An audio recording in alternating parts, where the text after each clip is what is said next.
Ever feel like you know the grammar, you know a bunch of words, but when it comes to actually speaking English in real life, the phrases just don't come naturally? Oh, absolutely, Lily. It's like your brain freezes and you just can't find the right way to say what you're thinking. Happens to everyone, I think, especially when you're learning a new language. Totally. And that's exactly why we're here today. Welcome to Thesaurus Thrive, where we help you not just learn English, but truly thrive in it. I'm Lily. And I'm Ava. We are so excited to dive into an episode that we know is going to make a huge difference in your spoken English. Today, we're unlocking a treasure chest of the most useful English phrases for daily life. That's right. We're talking about those everyday expressions, the little building blocks native speakers use all the time, often without even thinking about it. These aren't just words. They're complete thoughts, feelings, and actions wrapped up in short, easy-to-use packages. Exactly! No boring grammar explanations today, we promise. Our goal is to give you practical English you can start using today, whether you're talking to a friend, ordering food, or just having a casual chat. By the end of this episode, you'll have a whole new set of phrases to make your conversation smoother, more natural, and much more fun. So, let's jump right in. We've broken down these useful phrases into different daily life situations, starting with how we greet people and kick off our day. Ava, what's a super common go-to greeting you hear every morning? Oh, that's easy. Beyond hello, which everyone knows, probably good morning or how are you doing are top of the list. How are you doing is so versatile because it's polite and genuinely asks about the other person. Right. It's not just a formality. It opens the door for a little chat. And a common response to how are you doing is often, I'm doing well, thanks, or I'm good, you. Yes, I'm good, you is perfect for turning the question back to the other person. It keeps the conversation flowing naturally. And if you're not having a great day, you can always say, not bad, a bit tired actually, or could be better. Exactly. It's all about honesty, but in a polite way. Another great phrase for the start of the day, or anytime really, is, what are you up to today? It's a casual way to ask about someone's plans. I use that all the time. Instead of, what are your plans, which can sound a bit formal, what are you up to is much more relaxed, and you can respond with things like, just heading to the office, or I'm about to grab some coffee, or nothing much, just relaxing. Perfect examples. It shows you're engaged. And speaking of coffee, a super common phrase you'll hear in the morning is, I need a coffee. It's a lighthearted way to express a common need. Oh, that's my mantra every morning. Or, I could really use a coffee. It's a relatable phrase that almost everyone understands. Absolutely. And when you're leaving someone, maybe at work or after a quick chat, instead of just goodbye, you have catch you later or talk to you soon. These are friendly and imply you'll see or speak again. Yes, catch you later is very casual and common among friends or colleagues you see regularly. And talk to you soon is great for phone calls or when you've been texting someone. Let's move into the afternoon and evening. This is when we often do things like shopping or going out to eat. Ava, when you're in a store, how do you politely tell a shop assistant you're just looking? That's an important one. I usually say, I'm just looking, thanks, or I'm just browsing, thank you. It's polite and lets them know you don't need immediate help. Perfect. And if you do need help, you could say, excuse me, can I help you find anything? If you're the shop assistant, or excuse me, could you help me find if you're the customer? And when you've found something you want to buy, the simplest phrase is, how much is this? And once you decide, you can simply say, I'll take it. Yes, I'll take it is very direct and common. You can also add please for extra politeness, like, I'll take this one, please. Now, let's imagine you're at a restaurant. What do you say when you're ready to pay? Ah, the moment of truth! You'd say, could I get the bill, please? Or, could I get the check, please? Check is more common in American English, bill in British English, but both are understood. Great point about bill versus check. And before you even order, If you're unsure, you might ask the waiter, "What do you recommend?" This is a fantastic way to get suggestions. Absolutely! Or if you know what kind of food you want, but not a specific dish, you could say, I'm in the mood for Italian food, or I'm craving something spicy. Craving means you really, really want it. That's a useful one, craving. And when you're suggesting going out for food with friends, a very natural phrase is, "Let's grab a bite." It means, let's go eat something quick and casual. Yes, grab a bite is perfect. And after your meal, if you're wishing someone well, you can say, enjoy your meal, or enjoy your evening. And when parting ways at the end of the day, have a good one is super versatile. It can mean have a good day, have a good evening, or have a good night. It covers everything. I love have a good one. It's so friendly and easy. And if you're specifically going to bed, you can simply say, I'm off to bed, or good night. Fantastic. Now, let's talk about expressing ourselves, sharing our feelings and opinions. This is crucial for real conversations. How do you start when you want to give your opinion, Ava?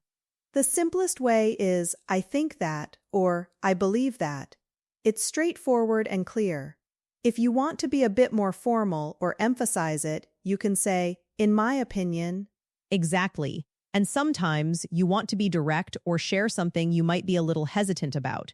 That's when to be honest comes in handy. Oh, to be honest, I'm not really a fan of that movie, or, to be honest, I'm feeling a bit tired today. It sets a sincere tone. Perfect. Now, what if someone says something you completely agree with? What's a strong way to show your agreement? I totally agree, or I couldn't agree more. These are powerful. That's a good point is also excellent if you want to acknowledge their idea without necessarily saying you agree 100%. Yes, that's a good point is very diplomatic. On the flip side, if you don't quite agree but want to be polite, you can say, I'm not so sure about that. It's softer than I disagree. That's a great tip. It avoids conflict but still expresses your different view. And for general feelings beyond just I'm happy or I'm sad, you can say, I feel great, terrific, awful, or I'm so excited, nervous, frustrated. Adding so or really before the emotion makes it much stronger. For example, I'm really looking forward to the weekend. That's a super common phrase for anticipation. Definitely. Or if someone tells you something, you can react with, that sounds amazing, or that sounds terrible, depending on the news. It shows you're listening and empathizing. Yes, these are instant reactions that make your English sound so much more natural. And if something is difficult or complicated, you might say, it's a bit tricky. It's a nice way to say it's not easy without making it sound impossible. That's a good one. And of course, to invite someone else's opinion, the simple, what do you think, is always useful. All right, let's move on to making requests and offering help. This is where politeness and clear communication really shine. Ava, how do you politely ask for something? The golden phrases here are, could you please, or would you mind? For example, could you please pass the salt, or would you mind closing the window? They're very respectful. Yes, using could or would makes your requests much softer and more polite. And if you're offering help, a simple, can I help you with, is perfect. For example, can I help you with those bags? Or even more casually, do you need a hand? Especially if someone looks like they're struggling a bit. It's friendly and direct. Exactly. And if you want to let someone know you're available for assistance in the future, you can say, let me know if you need anything. This shows great hospitality or willingness to help. I use that a lot when guests come over. Let me know if you need anything at all.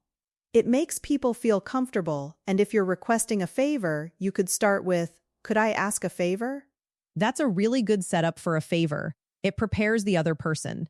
And if you want to express gratitude for something someone does, you can say, I'd really appreciate it if, followed by what you're thankful for. Yes, I'd really appreciate it if you could send me that email. Very clear and polite. And if you want to encourage someone to do something without asking permission, you can say, feel free to. For example, feel free to grab a drink from the fridge. That's excellent for making someone feel at ease. And for general offers of help, I'm happy to help is a simple but very warm phrase. Or, is there anything I can do? These phrases make your interactions so much smoother and more natural. It's not just about getting the words right, but choosing the right feeling behind them. Absolutely. We've covered so many useful phrases today, from starting your day to making plans and expressing your thoughts. Now it's time for some practice. We're going to say a few phrases, and we want you, our amazing listeners, to repeat them out loud after us. Don't be shy. Speaking aloud is the best way to get these phrases to stick. That's right! Even if you're in a public place, just whisper them. The important thing is to move your mouth and hear your own voice saying them. Ready? Let's go. First one, how's your day going? Pause for listener to repeat. Great. Next, I'm just browsing, thanks. Pause. Excellent. Try this. I totally agree. Pause. You're doing great. One more. Could you please pass the salt? Pause. Fantastic. Keep repeating these whenever you get a chance. Now, let's hear some of these phrases in action. Lily and I are going to do a mini conversation, like two friends meeting for coffee. Listen closely to how we use the phrases naturally. Hey Ava, good morning. How's your day going? Good morning, Lily. I'm doing well, thanks. Just grabbed a coffee. I really needed one. What are you up to today? Not bad, busy as usual.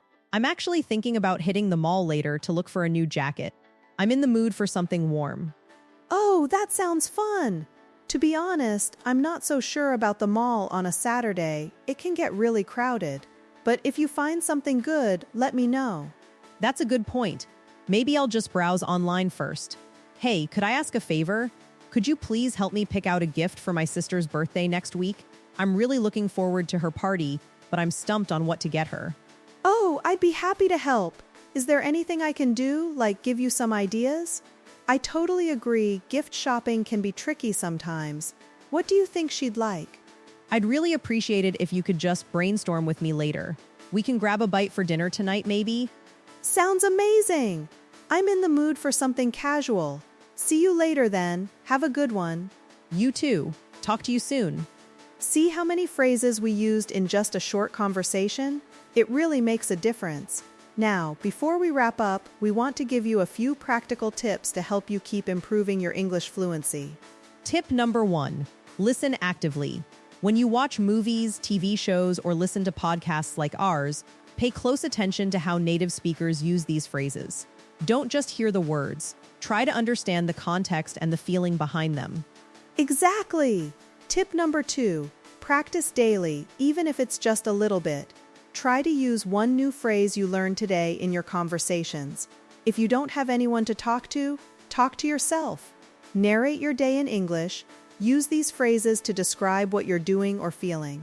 It sounds silly, but it truly works. And tip number 3, don't be afraid to make mistakes. Learning a language is a journey, and mistakes are part of the process. Focus on communicating your message, even if it's not perfect. Confidence is key. And a bonus tip, keep a phrase journal. Write down new phrases you learn along with a simple example sentence. Seeing them written down can help you remember and organize your new vocabulary. Wow, what a session! We covered so many fantastic phrases today that will genuinely make your spoken English sound more natural and confident. I hope you feel more equipped to jump into English conversations now. Absolutely! And remember, consistency is your best friend when it comes to language learning. Try to use just 1 or 2 new phrases every day this week, and you'll be amazed at how quickly they become second nature. We hope this episode helps you feel more confident and natural when speaking English. Your journey to fluency is a marathon, not a sprint, and we're here to run it with you. If you loved this episode and found it helpful, please hit that like button, share it with a friend who's also learning English, and subscribe to Thesaurus Thrive for more fluency tips and engaging content. Join our community and let us know in the comments or on our social media which phrases you found most useful today. We love hearing from you and seeing your progress. Keep thriving in English, everyone. Practice makes perfect, or at least much, much better. Bye for now. See ya!